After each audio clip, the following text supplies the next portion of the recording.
Aquí empieza CiberClick, el programa semanal dedicado a la ciberseguridad producido por Click Radio TV.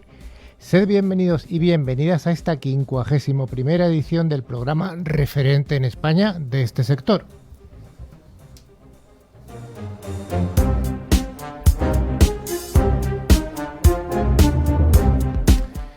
CiberClick lo realizamos un equipo de expertos profesionales de la seguridad informática, que es una de las áreas de las tecnologías de la información y de Internet de mayor crecimiento y de mayor demanda de expertos.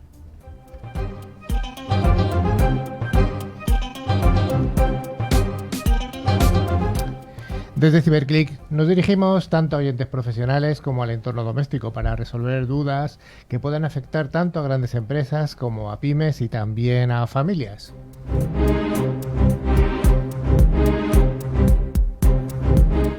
Como todas las semanas venimos diciendo, damos un cordial saludo a todos los estudiantes que tienen interés en la ciberseguridad, animándoles para que se formen, para que pronto puedan participar como profesionales de este pujante sector.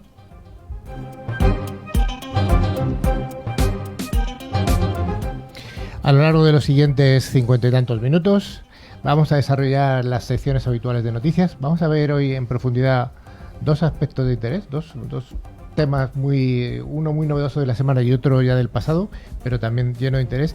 Y además vamos a contar hoy con la presencia de dos personas muy relevantes dentro de este mundo de la ciberseguridad. Hoy el equipo en el estudio estamos un montón de personas. Desde mi extrema derecha, don Rafa Tortajada, la voz profunda de la radio. ¿Qué tal, Carlos? Bien, ¿no? Muy bien, sí. A la extrema derecha también está Sergio. Hola, Carlos. A mi centro derecha, don Eduardo García. Hola. Buenas tardes, Carlos, ¿cómo estáis? A mi centro izquierda, a don Ricardo Hernández, un veterano ya en el programa. Muy buenas tardes, Carlos. A la extrema izquierda, Maribel. Hola, Carlos, ¿qué tal? Y a la extrema izquierda, Manu.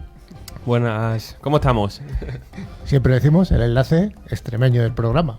Como debe ser. Como debe ser. Y aquí en el centro de todos, estoy yo, Carlos Lillo. Al otro lado de la pecera tenemos a los técnicos que están haciendo que toda la señal llegue a vosotros. Hoy está Javi y Osvaldo. Un saludo. No nos dicen nada, pero bueno, están ahí, os aseguro que están ahí, son dos. Hola. Bueno, pues esto juntos vamos a intentar tener este programa lleno de entrevistas y asuntos de interés. Sí, como siempre también nos recordamos, tenemos el buzón de correo abierto que es info@ciberclick.es con ambas y latinas. Y bueno, nuestros perfiles de LinkedIn, de Facebook, nuestra página web www.ciberclick.es. Y además desde hace unas semanas tenemos también abierto que nos podéis contactar por WhatsApp a través del número 669-180-278. Manu. Que se le ha ido, santo al cielo. Bueno, pues antes de empezar la sección de noticias queremos informaros de que gracias a Engecon al final del programa vamos a realizar el habitual concurso semanal. Los dos oyentes que resulten ganadores recibirán una licencia anual del antivirus de 3 micro, válida para 3 dispositivos. Cada premio está valorado en 50 euros y solo hay que responder a alguna pregunta relacionada con el contenido del programa. Por supuesto, merece la pena prestar atención, ya que es un magnífico regalo. Bueno, Maribel, ¿cuál va a ser el menú del programa de hoy? Bueno, pues te cuento. Vamos a empezar con la sección de noticias de ciberseguridad. Después tendremos una sección especial que vamos a hablar esta tarde del ataque BlueKeep. Seguimos con el caso Equifax. Vamos a ver la visión de un CISO que lo vivió desde dentro. Seguimos luego con la entrevista a Ricardo Hernández, director comercial para España y Portugal de Forescout, y acabaremos con nuestro habitual concurso. Pues vayamos al primero de los bloques, el bloque de las noticias.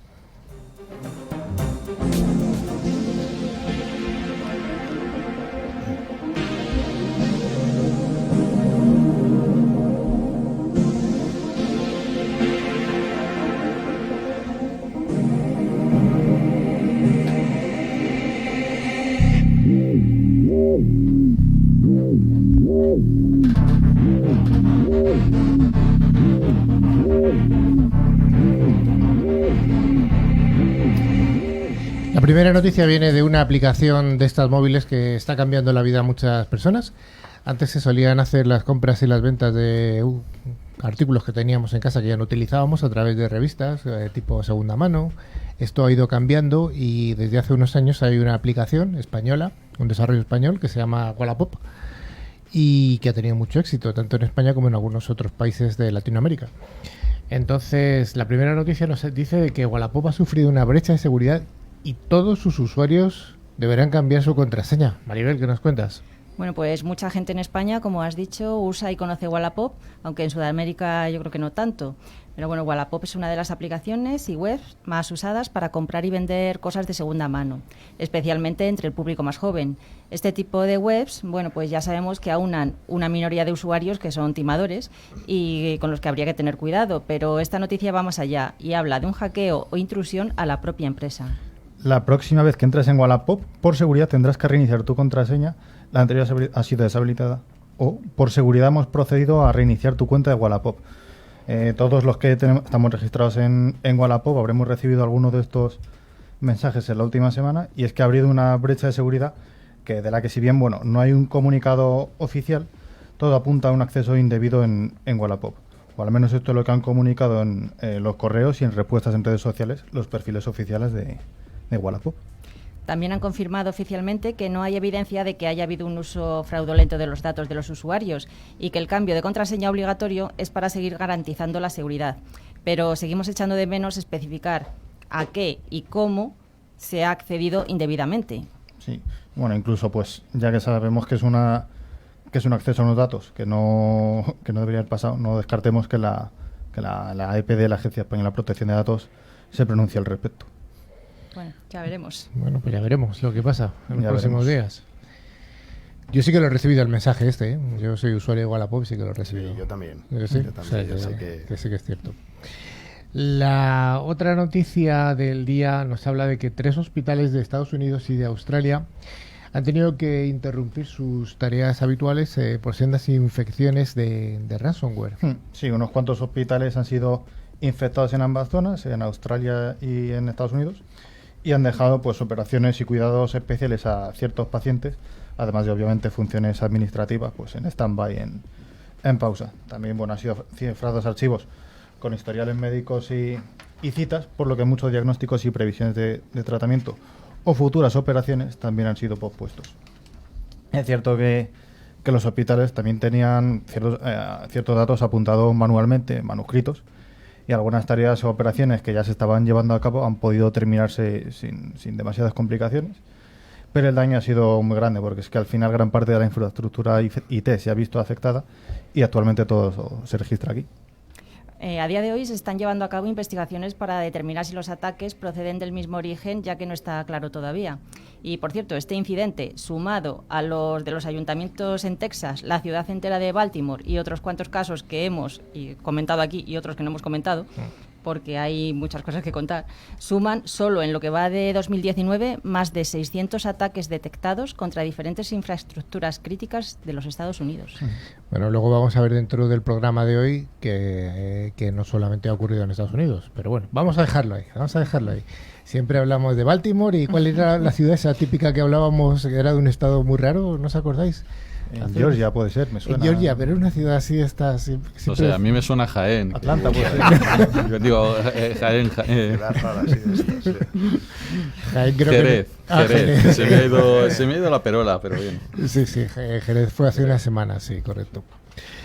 Bueno, una cosa curiosa de esta noticia es que no he visto que haya afectado a imágenes médicas, lo cual es bueno, ¿no? Que no se han perdido ese tipo de información, porque eso hubiera sido todavía peor. Sí. Bueno, la India reconoce que su principal central nuclear ha sufrido un ciberataque. Maribel. Sí, la Corporación de Energía Nuclear de la India, NPCIL por sus siglas en inglés, confirmó la semana pasada que la mayor y más moderna planta nuclear del país, Kulam, fue atacada con un software malicioso, o sea, un malware, vinculado previamente con ciberdelincuentes relacionados con Corea del Norte. Parece de hecho que hay dos versiones con respecto al incidente, y es que bueno, la oficial afirma que nada se ha llegado a poner en peligro, mientras que los expertos y auditores que están investigando el tema, pues normalmente son en este caso de la equivalente a la NSA de Estados Unidos, pero de la India, afirman que sí que se ha podido acceder a información que por lo menos es bastante importante. En cualquier caso, el ataque se produjo en septiembre, pero se ha publicado la semana pasada, que es cuando se ha publicado en Virus Total la vulnerabilidad a la que se ha explotado en la planta nuclear. Que no se ha explotado la planta nuclear, ¿no? No, se ha explotado la vulnerabilidad. Vale. El otro hubiera sido peor. La siguiente noticia, bueno, ¿algún comentario sobre esto de los indios? No, bueno, que al final Corea del Norte siempre sabemos que está detrás de muchas cosas. Sospechosos habituales. Sospechosos habituales, sí, señor. El Instituto Nacional de Estadística Español, el INE, va a estudiar el movimiento de móviles en España durante 8 días. Esta tarea en la que se ha embarcado el Ministerio de Fomento se encargó a Orange en 2018, aunque en aquella ocasión solo hubo 16 millones de teléfonos. Bueno, mientras que del encargo de 2018 nunca se volvió a saber nada, parece que el Gobierno va a volver a recabar datos de residentes en España, esta vez de todos, para ver los movimientos a gran escala de los ciudadanos. Serán datos que se recaben de manera totalmente anónima y que servirán a las autoridades para ver cómo se mueve la población de cara a poder dimensionar ciertas redes o cambiar ciertas rutas. Por ejemplo, si hay muchos móviles que están quietos de 11 de la noche a 6 de la mañana en Leganés, pero de 8 a 5 están en Madrid, pues podrán estudiarse patrones de movimiento y colapsos y demás de un modo estadístico. Bueno, al menos eso es lo que se dice desde las versiones oficiales, pero bueno, me parece que no, al fin y al cabo no vamos a poder oponernos voluntariamente a que espíen nuestra localización voluntariamente, así que bueno, habrá que confiar en su buena fe, que cumplan GDPR y todas las normativas que tienen que cumplir, y que realmente los datos que traten sean anónimos y puramente estadísticos. ¿Tienes alguna duda tú de que vayan a ser anónimos? Yo creo que sí, hombre, eso está asegurado. Después de ver lo de Facebook, yo lo siento entonces mucho, pero el anonimato no existe. No. Son anónimos y además las muestras nunca pueden dar una muestra menor, me parece que son de 15 usuarios, para que no se pueda identificar qué usuario sería. O sea, las muestras no van, esta persona se mueve de aquí a aquí, sino es un grupo de personas que se indica cómo se mueve. Además, yo creo que en este caso, siendo de las operadoras españolas con una jurisprudencia, unas leyes españolas, están mucho más controladas que a lo mejor los datos que tú le das a Google o a Facebook, que los usan sin saber nada y tienen nombre de usuario puesto ahí. Hombre, lógicamente son empresas europeas acogidas a la legislación europea. Hay que darle un voto de confianza. Pero hay que comentar que esto se lleva haciendo varios años. Sí. Es decir, cualquier empresa por Sí, tema de Big Data, estos datos se utilizan, se compran en este caso a las operadoras, como está haciendo el INE, pero no es la primera vez que se hace ni la última que se va a hacer. No, esta se ha sabido. Pero sí, estos son parte del uso comercial habitual que hacen las operadoras de sus datos, ¿no? O sea, se comercializan bajo algún servicio de Big Data y se da de forma anónima siempre a sus clientes, o en este caso el cliente de la propia administración. Claro, pero siempre de forma anónima. Siempre de forma anónima. ¿Te he convencido, Rafa? Bueno, dejaremos convencernos a ver qué pasa en los próximos. A ver quién guarda esos datos, qué es lo que realmente se transfieren y que no aparezcan dentro de 4 días por ahí. Pero bueno, veremos a ver. Vamos a darles un voto de confianza. Bueno, pues hasta aquí el bloque de noticias semanales, digamos, de las normales, y vamos al siguiente bloque, un bloque especial.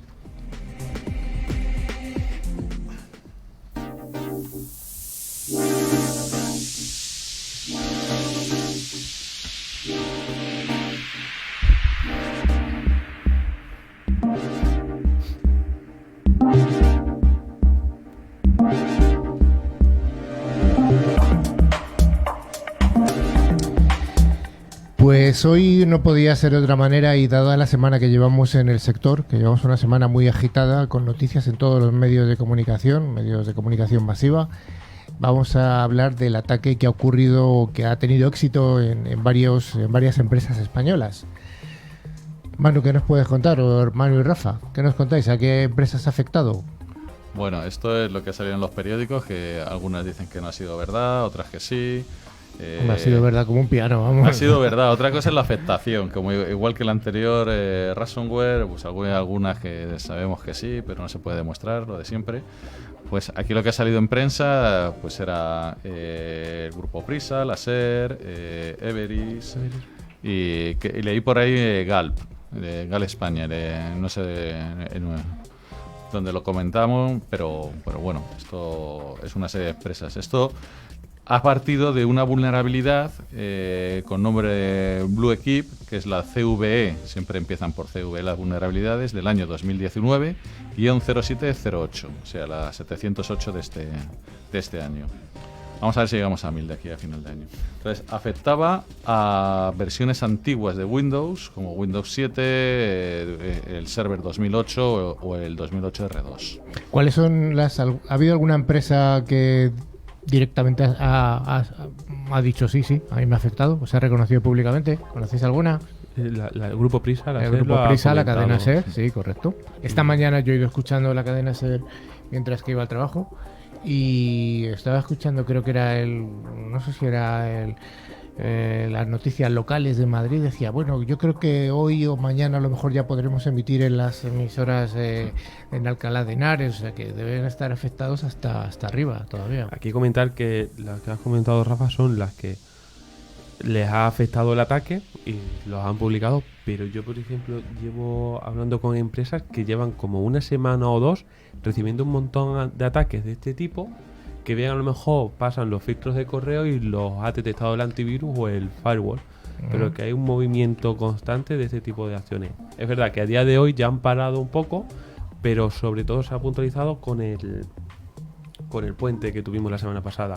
¿Por qué? Porque este tipo de vulnerabilidades lo que hace es que aprovecha, porque son ataques, hay que comentar que la mayoría son ataques dirigidos, entonces aprovechan este periodo del puente donde hay menos usuarios de IT o que estén dentro de la empresa para moverse lateralmente, infectar los equipos sin que se den cuenta, y el día que entran, el lunes, es cuando ya tienen todos los equipos infectados y empiezan el ataque. También ha afectado a empresas tecnológicas como Everis, una gran multinacional española.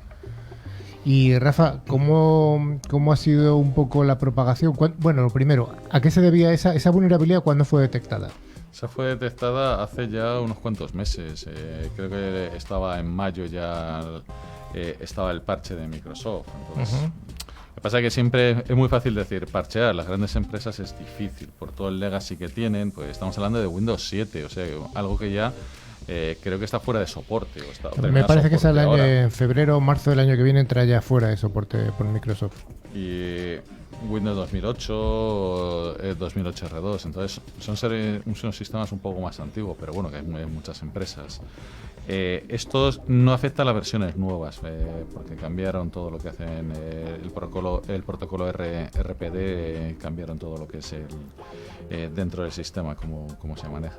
Hay que comentar que lo que utiliza la vulnerabilidad es atacar al sistema de control remoto de Windows para poder acceder a estos equipos y coger privilegios. De hecho, hay un vídeo muy bueno en internet, que ese sí que lo miro, porque no me lo sé de memoria cómo se llama. Pone, si buscáis en YouTube, alerta, demostración vulnerabilidad BlueKeep CV 2019-0708, veréis un ejemplo de exploit muy bueno, muy sencillito de comprender, son 8 minutitos muy ricos y podéis ver cómo a través de Metasploit es fácil hacer un ataque de este. Es el que está contado por un ingeniero colombiano, ¿no? Sí, exacto. Es muy bueno ese vídeo, muy didáctico. Muy bueno, sí.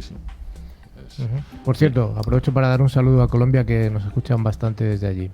Aquí, ahora para continuar, pues cómo se ha propagado, cómo ha funcionado este ataque. Pues los pasos que se han ido dando, o que creemos que se han ido dando, son: el primer paso es, pues, un usuario de una empresa ha accedido a una web comprometida, es decir, accede a un link donde hay un archivo comprometido o una web comprometida, se descargan ese archivo malicioso, que en este caso es el que ejecuta la vulnerabilidad que comentaba antes Rafa.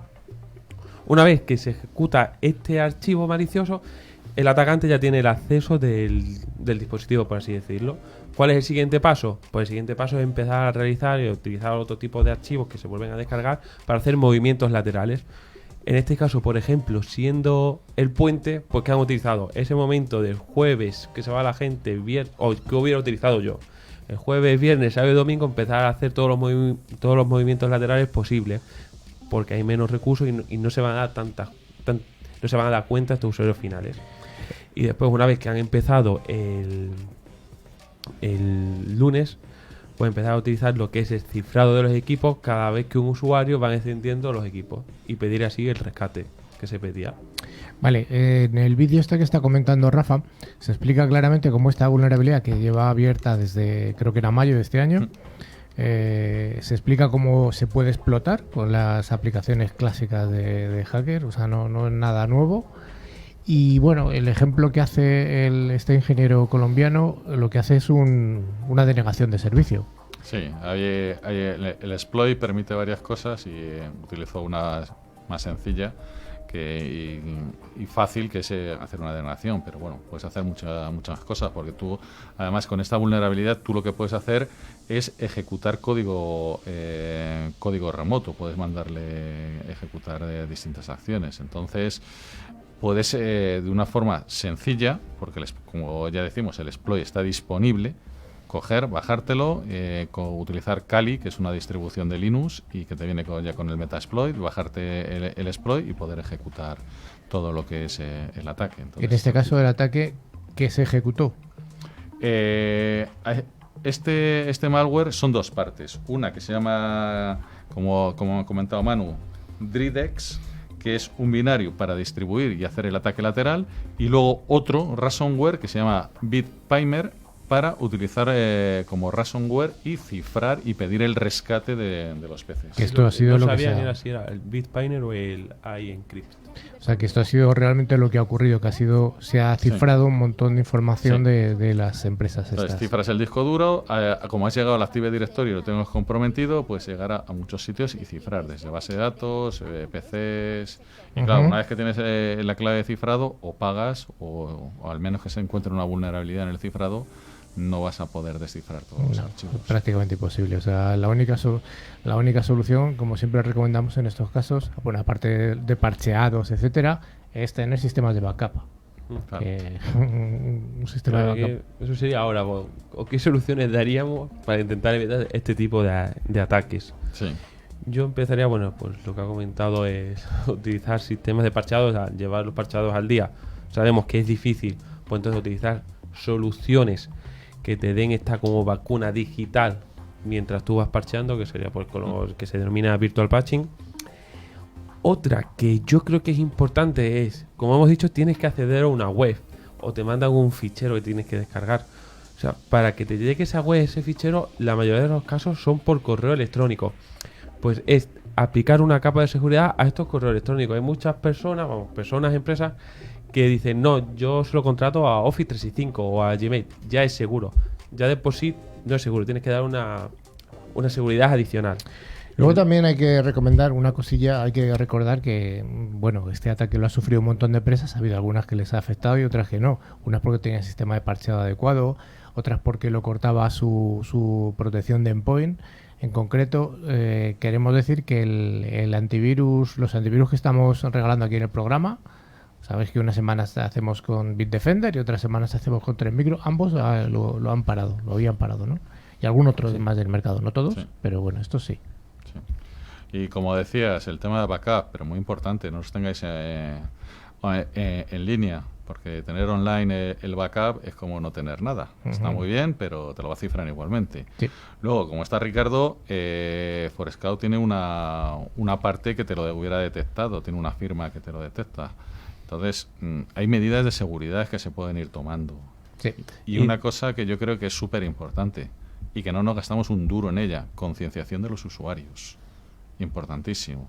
De nada sirve dar esos cursos maravillosos de Excel cuando no le das cursos de concienciación. Es que recibir un correo malicioso, meterte en una página web que tenga malware y que te diga que tu navegador está desactualizado y que te lo baje, claro. Vamos a ver, eso es concienciación, sí, por mucho que quieras poner. Muchos ataques empezaban a lo mejor con un correo electrónico suplantando la información de un usuario de una empresa para que te bajaras el archivo. Que no es el caso de, me parece a mí, de Everis y de Grupo Pizza, sino de otras empresas que sí se han parado. O sea, tenerlo en cuenta, concienciar a los usuarios para saber que se producen este tipo de ataques y puedan pararlos ellos a tiempo. ¿Algo más, Rafa? ¿Alguna noticia más sobre este ataque? ¿Va a seguir ocurriendo? Sí. Seguramente sí, porque a Boeing le pasó un año después que hubo el ataque ransomware. Pasó un año después, así que seguirá pasando. Sí. Bueno, a pesar de que no lo hemos dicho, esta semana otra vez han vuelto a zurrar. ¿A quién? a los hoteles Marriott. Y no lo vamos a decir, ya nos da pena. Pero eso es un clásico, ya eso es primero de hacking, eso ya ni apruebas el examen. Otra vez. Yo no sé cuántas veces lo decimos en el programa que debe ser que hay un concurso, ¿no? Sí, debe ser que lo cogen ahí, dices, como increíble. salvar la bandera, ¿no? Dices, capturar la bandera, pues dices, vamos a hackear ahí. Vale. Una acción más que me gustaría recalcar para las empresas es poner también un control de privilegios de los usuarios de los dispositivos. Porque muchas veces cualquier usuario tiene todos los privilegios para hacer lo que quieran en sus portátiles, mientras que si aquí estuviera capado y solamente lo puede hacer un administrador, también habría parado algunas acciones de este tipo. Algunas acciones. Bueno, pues hasta aquí esta sección de hoy de algunas explicaciones del ataque. Insistimos en el vídeo que nos ha comentado Rafa, es muy interesante porque es un vídeo hecho antes de que ocurriera el ataque, que explicaba cómo se podía haber hecho y explicaba además algunas de las medidas para prevenirlo. Entonces, bueno, que esto se sabía desde hace mucho, ¿vale? No es... En fin. Vayamos al siguiente de los bloques.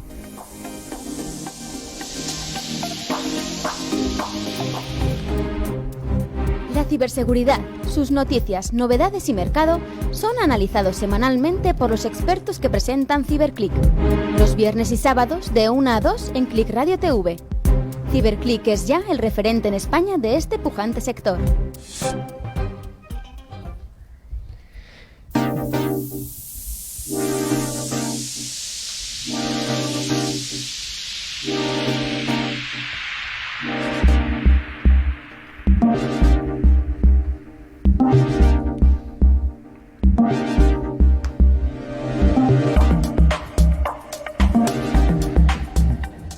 Bueno, pues hoy tenemos aquí dos invitados y el primero de ellos es Eduardo García, que ya le hemos dado la bienvenida hace un rato. ¿Qué tal, Eduardo? Muy bien, muchas gracias. Bueno, muchas gracias por haber venido. Eduardo, tienes un perfil con una larga trayectoria profesional, siempre ligado al mundo de la ciberseguridad. Has tenido un montón de actividades. ¿Dónde estás ahora?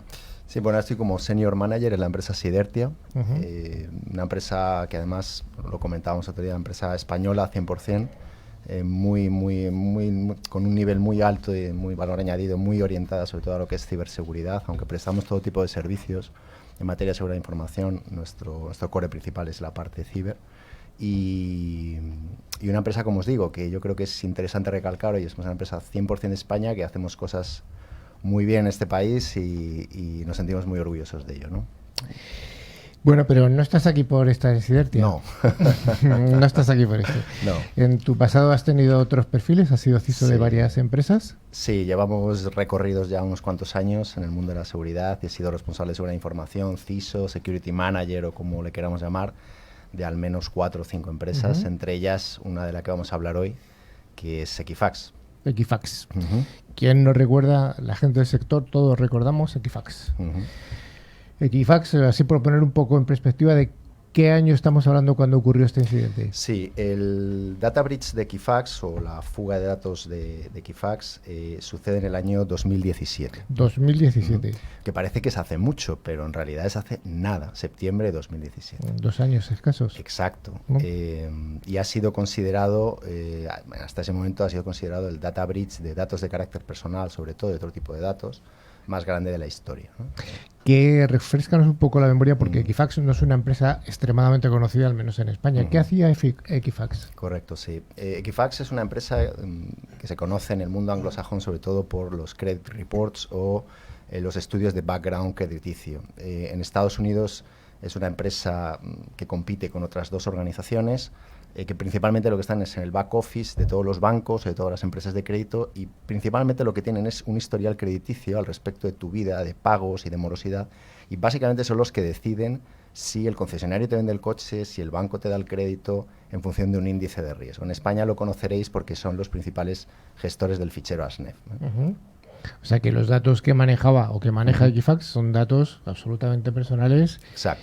Y vamos, extremadamente sensibles, porque muy sensibles. Debemos tener en cuenta también que en Estados Unidos son empresas prácticamente de carácter sistémico, ¿no? El grado de captación de información de estas organizaciones en España acostumbran a guardar relativamente poca información y de carácter negativo, pero es que en Estados Unidos guardan tu vida laboral, por supuesto tu nombre, tu dirección, tu número de la seguridad social, incluso pueden llegar a tener históricos de antecedentes penales, es decir, el grado de almacenamiento de información es mucho más sensible del que podemos tener aquí, que es donde, y el principal breach se produjo obviamente, como veremos ahora, en Estados Unidos. Bueno, estamos hablando de... Y perdona, Carlos, yo era responsable de seguridad de España y Portugal, no, Bueno. no de Estados Unidos, obviamente. Bueno. Entonces llega el 2017, Sí. dices que es septiembre del 2017, y ocurre una brecha de información, una Correcto. fuga de información, ¿no? Sí. ¿Qué es lo primero? ¿Cómo definirías tú un data breach? Es importante este matiz que haces, porque no existe un blanco y un negro en cuanto a lo que es un data breach o una fuga de datos. Tenemos que ir a cada caso particular, porque ¿qué es un data breach? Una fuga de 10 registros, 20 registros, 1000, 100.000, 200.000.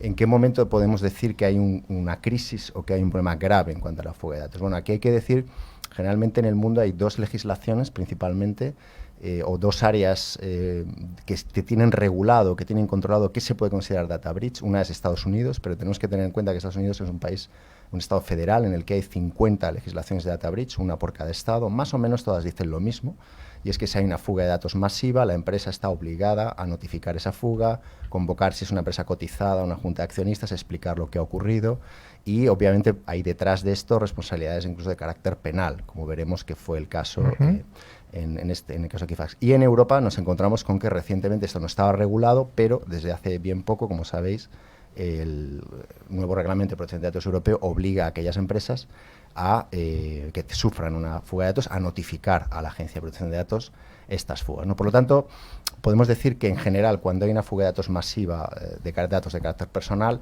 sí que hay una regulación en este sentido. En Europa y en Estados Unidos no solo de datos de carácter personal. En Estados Unidos puede ser una fuga de datos de cualquier otro tipo, pero siempre que sea de carácter más bien masivo.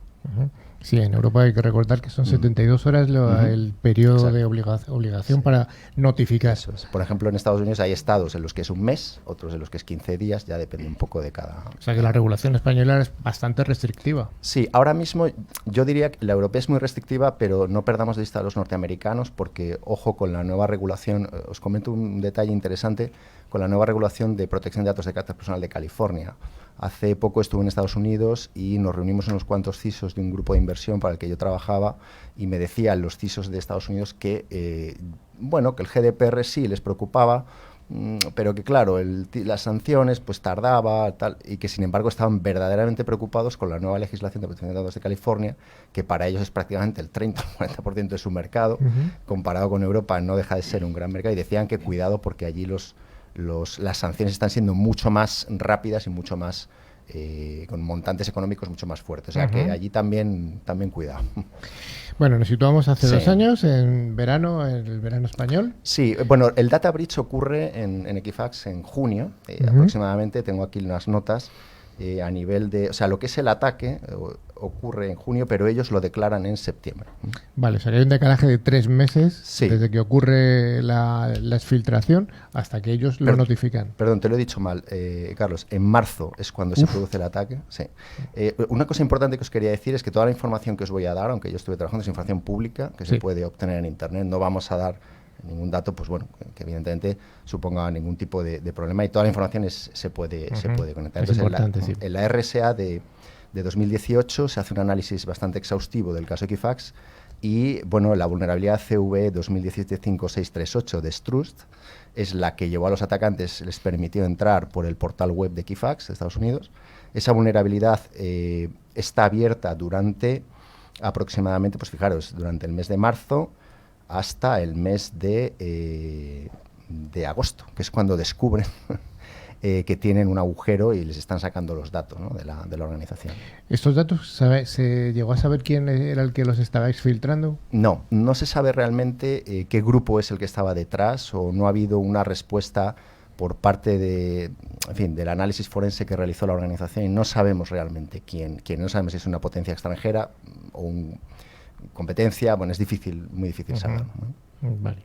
Se sabe el delito, pero no el delincuente, Sí, ¿no? hay un informe del Senado norteamericano, cualquier persona que lo quiera leer, es verdaderamente interesante. Yo os lo he resumido, son 70 páginas, os traigo aquí en 2 párrafos el resumen del informe, pero cualquier persona que esté interesada en este aspecto no tiene más que ir a la página de www.carper.senate.gov del gobierno norteamericano, buscar Equifax Report y tiene un informe muy, muy detallado de todo lo que ocurrió. Bueno, pues nos haces ese resumen prometido. Sí, por supuesto, sí. Lo que me llama la atención es que sea el Senado de Estados Unidos. Eso no me lo imagino aquí.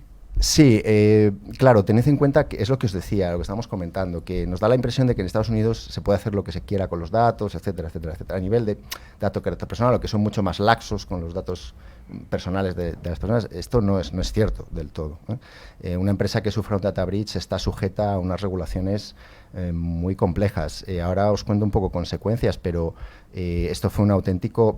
tenemos que poner en contexto lo que ocurrió. Aquí no somos muy conscientes, pero pensad que en Estados Unidos Equifax, lo que le ocurrió a Equifax es como si hablamos de 140 millones de registros exfiltrados, con nombres, números de seguridad social, direcciones, información crediticia de esas personas. Pensad, esto sería algo así como que al Banco Santander o al BBV mañana todos los datos de todos sus clientes con su información financiera apareciera publicada. O sea, a nivel mundial. A nivel Santander mundial. A nivel mundial, sí. Sobre todo fue en Estados Unidos e Inglaterra. No, pero digo que los 140 millones sí, es el equivalente a todos exacto, los clientes de Santander a nivel mundial, no de España. Exacto. Si fuera España sería un impacto enorme también, pero mucho más contenido. Entonces tenemos que tener en cuenta el tipo de empresa de la que estamos hablando y el impacto en la economía que tiene de ese país. Y por supuesto, efectivamente, el CEO de la organización fue retired, como dicen allí, fue despedido, el director de IT fue despedido también, la directora de seguridad fue despedida también, el CEO tuvo que comparecer ante el Congreso de Estados Unidos, dar explicaciones de en qué había consistido el data breach, y es un tema muy interesante porque debemos tener en cuenta que, y este es el dato verdaderamente relevante que deben tener en cuenta las empresas y que yo creo que es la principal lección que debemos aplicar del caso Equifax como profesionales de la seguridad. Muchas veces nos dicen, pero ¿por qué hay que gastar tanto en seguridad? ¿Por qué tenemos que invertir en seguridad? ¿Por qué hay que hacer...? Bueno, pues el caso Equifax es clarísimo. Yo tengo una nota aquí, si ahora mismo vas a Google y pones Equifax Shares y ves la cotización de las empresas de las acciones de Equifax, ves perfectamente que el día 7 de septiembre de 2017, cuando se anuncia el breach, la acción estaba a $142 y bajó ese día a 92. Es decir, hablamos de una pérdida de valor de acción, pues no sé, del 30%, 35%, un auténtico desastre para esa empresa. Entonces, evidentemente que hay que invertir en seguridad. Y hablabais antes del parcheo con el tema del Blue Chip. Vamos a ver ahora que la principal vector de ataque y las principales unidades fue por no parchear adecuadamente. Por no parchear, sí. Correcto. En ese vídeo en el que está publicado por YouTube y se puede buscar fácilmente, pues si buscáis YouTube CEO, va a salir enseguida. Además suele estar subtitulado, con lo cual, aunque esté en inglés, se sigue muy bien. Y como, no sé si es un congresista o un senador, machaca al CEO de la empresa. Sí. Imaginaros al presidente del Banco de Santander o al de Telefónica aquí en España siendo machacado por un congresista o un senador español. ¿Es eso el evento? ¿Cómo le va cambiando la cara al CEO según va profundizando el que le hace el cuestionario? Cada vez con preguntas pues bastante técnicas incluso. Sí, técnicas. Que, oye, ¿por qué no instalaste el parche en tal fecha? Es un caso verdaderamente dramático, el caso Equifax, ¿no? Porque desde que descubren, fijaros, en la RSA el análisis que hacen es que desde que se ven afectados por la vulnerabilidad de Strust, están aproximadamente 2 meses, los atacantes están durante unos 2 meses haciendo stalking, básicamente, viendo a qué pueden acceder, entrando en la red, viendo qué sistemas están abiertos, cuáles son vulnerables. Y a partir del mes de mayo hasta el mes de agosto es cuando hacen el verdadero exploit total. ¿Alguna lección aprendida que quieras destacarnos? Sí. ¿O consecuencia? Sí, básicamente es que lo que nos dice el informe del Senado es que había una clarísima distancia, una clarísima malísima relación entre el Departamento de Tecnología y el Departamento de Seguridad de Equifax. Importante. Entonces, es clave que los departamentos de seguridad estén en línea con el negocio y con el departamento de IT. Equifax auditaba, hacía análisis de vulnerabilidades, pero la realidad es que nadie parcheaba. Nadie parcheaba. Y no se parcheaba por un problema puro de gestión. Por lo tanto, mensaje final muy importante, no nos olvidemos de que no todo es tecnología. Los aspectos básicos de gestión de la seguridad son relevantes y muy críticos. Pues Eduardo, yo creo que hasta aquí la explicación, no tenemos tiempo para más. Pues como vas a venir en alguna otra ocasión, seguiremos machacándote con esto. A vuestra disposición, encantado, lo que necesitéis. Muy interesante las enseñanzas de este caso. Pues vayamos al penúltimo de los bloques, a la entrevista a Ricardo.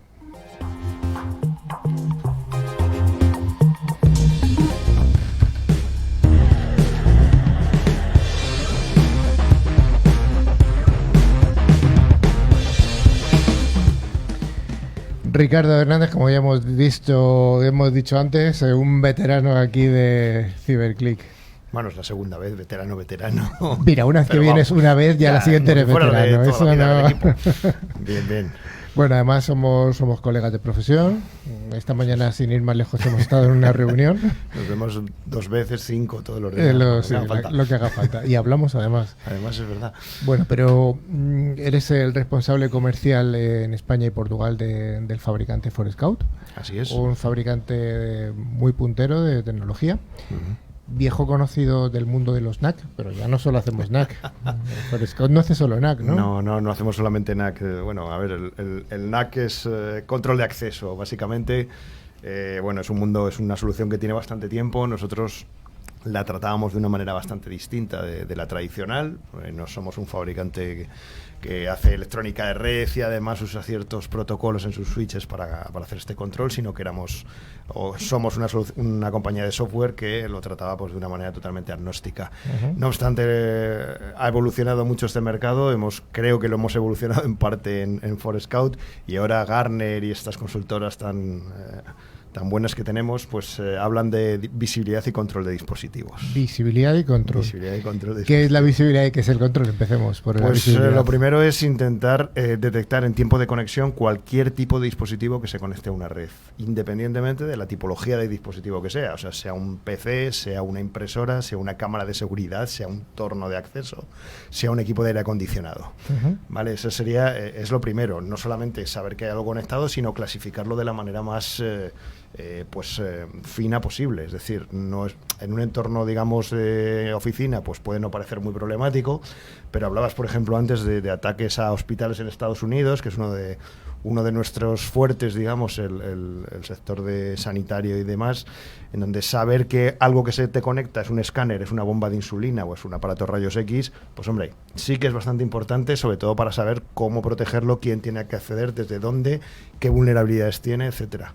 Uh-huh. Y a partir de ahí hacerle un assessment, un chequeo de seguridad y cumplimiento. O sea, si se ha decidido que tenga ciertas características, asegurarse que los equipos que acceden tienen esas características, por ejemplo, de parcheo, ya que estamos hablando de este problema de esta semana, asegurarnos de que están parcheados contra esa vulnerabilidad que aparece en mayo de este año, por ejemplo, y que, pues, si no lo están, lanzar una acción de remediación o bien pasarlos a un plan de cuarentena para que no puedan desplegar un posible ataque como el que estamos viendo, comentaban Manu y Rafa hace un ratito.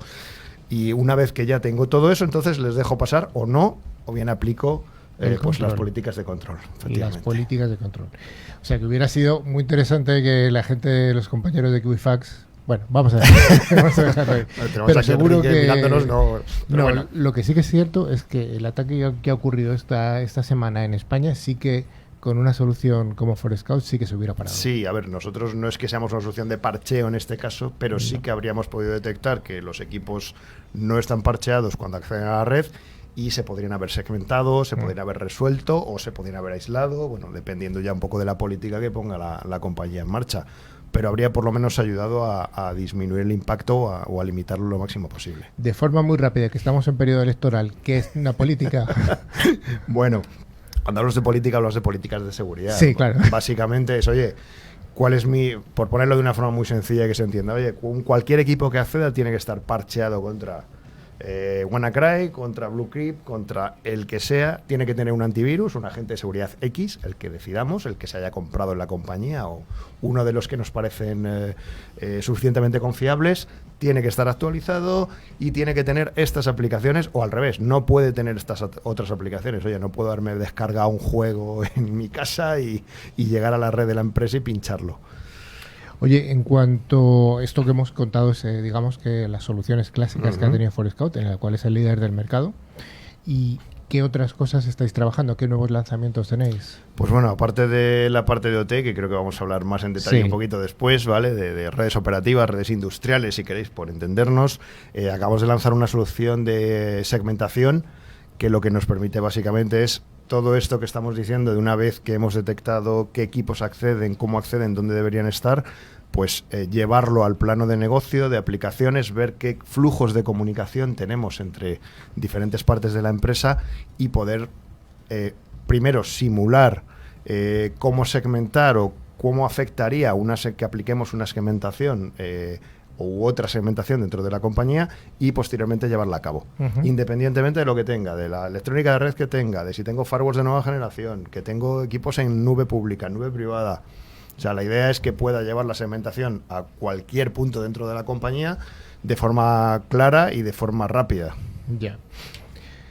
Has hablado de una de las palabras que está de moda, que es OT. OT. No es Que no es Operación Triunfo. No, eso, no lo iba a es. decir lo mismo. En este contexto, no, por Dios. No lo es.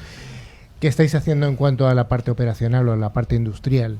Pues a ver, desde el 2018 que adquirimos, ya estábamos trabajando en soluciones para extenderlo hacia la parte OT, pero vimos que había una gran demanda de este tipo de soluciones y que iba a ir a más. Entonces, en el 2018 adquirimos una compañía que se llama Security Matters, que es pues básicamente la compañía señera, digamos, el hermano gemelo o el primo de Forescout dentro de la parte de redes operativas, una de las compañías con más experiencia y con más despliegues a nivel mundial en cuanto a proteger entornos industriales en cualquier tipo de sector, energético, distribución, agua, producción discreta, automóviles, transporte. Entonces, lo que hemos hecho ha sido integrar la solución dentro de nuestra plataforma para poder extender todas las capacidades que teníamos ya en la parte IT o la parte IoT a esa parte OT, a esa parte operativa que empieza a tener realmente mucha más necesidad en las compañías.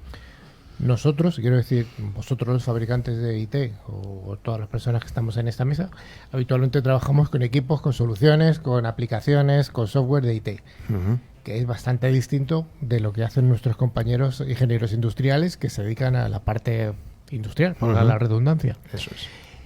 ¿Qué retos os habéis encontrado o os estáis encontrando vosotros desde Forescout para integrar esa parte de OT en IT? Bueno, lo primero es que es un mundo totalmente distinto. A ver, hay una serie de diferencias claras y también de mentalidad en cuanto al riesgo. Simplemente, ya que hablamos de los que estamos aquí, venimos de seguridad IT, todos conocemos la famosa tríada CIA: confidencialidad, integridad, disponibilidad, en inglés availability. En los entornos industriales normalmente está a la vuelta. O sea, lo más importante en un entorno IT es la confidencialidad, es lo que hablábamos, que no salgan los datos, que no haya un data breach, etcétera. En la parte OT, lo más importante es que la línea de montaje no se pare ni un segundo. La disponibilidad. La disponibilidad. Y en ciertos entornos, esto ya hablaba con un cliente de transporte, decía, y en mi caso es integridad. Es decir, que en el tiempo que dura el transporte no haya ningún tipo de ataque, de falla, etcétera. Entonces está totalmente, para empezar, eso es totalmente distinto. Luego, algo que no se suele tener en cuenta también, bueno, aparte de que los sistemas, por supuesto, no tienen nada que ver, porque aquí sí que tenemos muchos fabricantes con sus propios protocolos propietarios, ya no es el estándar TCP/IP, sino en muchos casos pues lo que hace Siemens o lo que hace General Electric o Yokogawa o ABB, pues son sus sistemas con sus protocolos para optimizarlos. Es algo que yo creo que no solemos pensar, y es que un sistema IT, un sistema de ofimática, por entendernos, o una red IT está pensada para ser amortizada entre 5 y 10 años. Es decir, cuando hablamos de parches no aplicados, hablamos de parches de mayo del año pasado y ya nos parece mal. Una red operativa está pensada, una línea de montaje, por entendernos, está pensada para ser amortizada entre 25 y 50 años. O sea que lo que nos podemos encontrar ahí ya no es que no esté parcheada del 2019, sino que a lo mejor tenemos sistemas operativos que no están ni en mantenimiento desde hace 10 años. O 20. Pero siguen funcionando perfectamente. Y no puedes coger y decirle, mira, tira toda tu línea de montaje de dispositivos, de componentes de automóvil, porque es que no es segura. Ya, pero hace techos o hace salpicaderos y los hace perfectamente. Entonces empezamos por ahí. Y luego que abundando en esto, pues cuando vas a una red OT y vienes de la parte IT, y los CISOs normalmente que se están empezando a encargar de ello, porque tienen un modelo de riesgo y una experiencia, como comentaba antes Enrique, mucho más dilatada, es la gente que viene de la parte IT, lo primero que le dicen es, oye, vale, ¿qué dispositivos tienes? Dame un inventario. Y hay líneas de montaje o fábricas en donde te aparece con un libro en papel desde 2012 y te dice, mira, esto es lo que tengo. Claro, no saben lo que hay, es lo primero. Entonces lo primero es, si no sabes lo que tienes, ¿cómo lo vas a proteger? Partiendo de esto, de si no sé lo que tengo, ¿cómo abordamos el tema de la OT, de la seguridad OT, mejor dicho, desde el punto de vista de Forescout? Con Security Matters como... No sé si ya segunda marca o ya sea... No, ya está totalmente integrado. Ya está totalmente integrada la solución, ya podemos integrarlo dentro de la misma plataforma, misma consola, etcétera. A ver, lo que hacemos normalmente es empezar con esa parte de visibilidad, ¿vale? La problemática aquí es que el descubrimiento en este tipo de redes no se puede hacer de forma activa. O sea, lo que comentábamos antes de, ¿no? Un Kali aquí con un Metasploit y tal, te cargas la línea de montaje, lo más probable. Entonces tienes que hacer una escucha pasiva para ir descubriendo qué dispositivos tiene por sus características de sus patrones de comunicaciones, sus protocolos que utiliza, etcétera. Entonces ahí es muy importante el tema de inteligencia, de que sepa realmente pues qué PLC, robots y demás fabrica Siemens, fabrica Yokogawa, porque usan este protocolo y esta especificidad dentro del protocolo X, ¿vale? Porque no estamos hablando de protocolos IP. No, estamos hablando de protocolos que normalmente tienen parte de la pila IP implementada, pero que son implementaciones propietarias, ¿vale? La mayor parte de los casos, ahora desde hace 5 años para acá, digamos, se empiezan a estandarizar, pero claro, estamos hablando de lo que decíamos antes, equipos o sistemas que se amortizan entre 25 y 50 años, con lo cual, igual tenemos un 10%, un 5% de equipos estándar o protocolos estándar. Después de esta parte de visibilidad, ¿cuál sería la siguiente fase? A ver, lo normal es que con esta parte de visibilidad seamos capaces de ver qué es lo que hay en la red y también descubrir qué vulnerabilidades o qué problemáticas pueden tener esos sistemas. A partir de ahí, normalmente podemos actualizar, parchear, lo que sea necesario, ese tipo de equipos. Y luego, normalmente, este tipo de soluciones, cuando se pasa a la parte de control, lo que hacemos es realmente la principal, digamos, arma de control es la segmentación. Es decir, evitar que se conecten desde donde no se deben conectar a sistemas donde no se accede desde fuera, no tiene que accederse desde Internet, más que a lo mejor desde la estación de operación, con ciertas características, en ciertos horarios, etcétera. O sea, controlar un poco eso es un poco quizás lo mismo que hacemos, por ejemplo, en la parte de sanidad, de healthcare. Es decir, oye, hablabas antes, por ejemplo, de protocolos de ICOM, protocolos de imagen, es decir, una máquina de rayos X o de resonancia tiene que ser accesible por su servidor de imágenes, o sea, donde va a poner las imágenes de esa resonancia que se está haciendo y donde las va a consultar un médico. Punto. No tiene que ser accesible desde ningún punto más. Exacto. Que luego el servidor que almacena las imágenes sí pueda ser accedido por los equipos de los médicos, eso es otra cosa, pero el propio sistema no debería ser accedido. Pues es lo mismo en una red OT. Quería acabar la entrevista con una pregunta que no sé yo la respuesta. Es ¿cómo está la madurez desde el punto de vista de seguridad OT en España, ya que estamos aquí? Bien, gracias. Bien, vale. Bueno, a ver, lo que empezamos a ver es que hay mucho interés. Se están haciendo muchas pruebas de concepto en diferentes sistemas, en diferentes verticales, diferentes empresas. Está siendo muy empujado. Aquí sí que hay que darle parte del mérito a la administración con el tema de sistemas críticos, de infraestructuras críticas. Se está empujando sobre todo a, digamos, una primera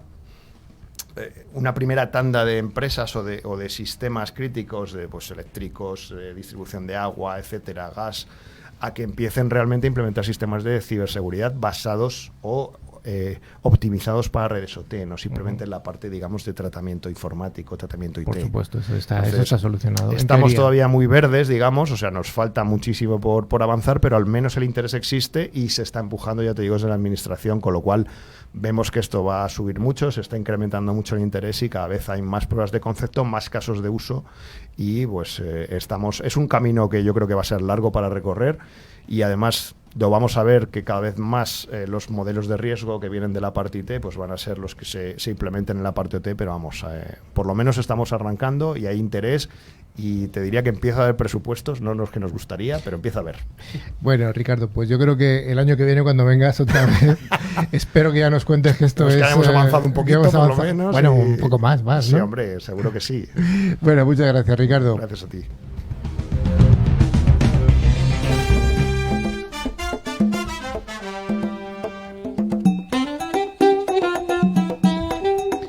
Llega el momento final del concurso y gracias a Engecom Mayorista de Valor vamos a sortear 2 licencias anuales del antivirus con calidad profesional 3 micro. El valor del regalo es 50 euros y como siempre recomendamos utilizar antivirus de pago, no los gratuitos, que pueden no ser tan efectivos. ¿Tenemos ganadores de la semana pasada, Maribel? Sí, los ganadores fueron Juan Zaragoza de Madrid y Luis Enrique Sanz de Valencia. Enhorabuena a los premiados y les enviaremos su premio por email. Cada premio consistirá en una licencia anual válida para hasta 3 dispositivos, PC, Mac, tablet. Rafa, pregunta de esta semana. Facilita.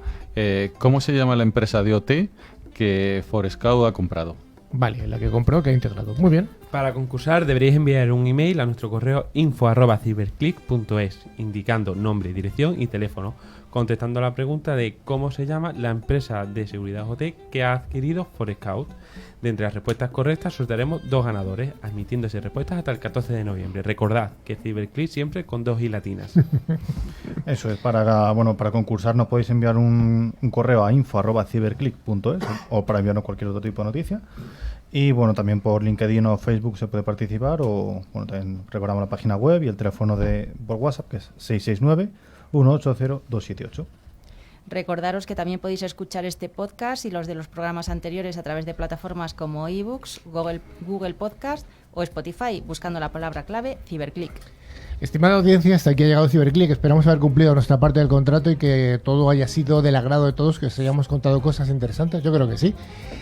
Un saludo a todos y a todas y hasta la próxima edición. Rafa.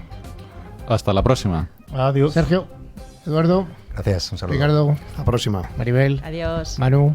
Hasta luego. Hasta luego.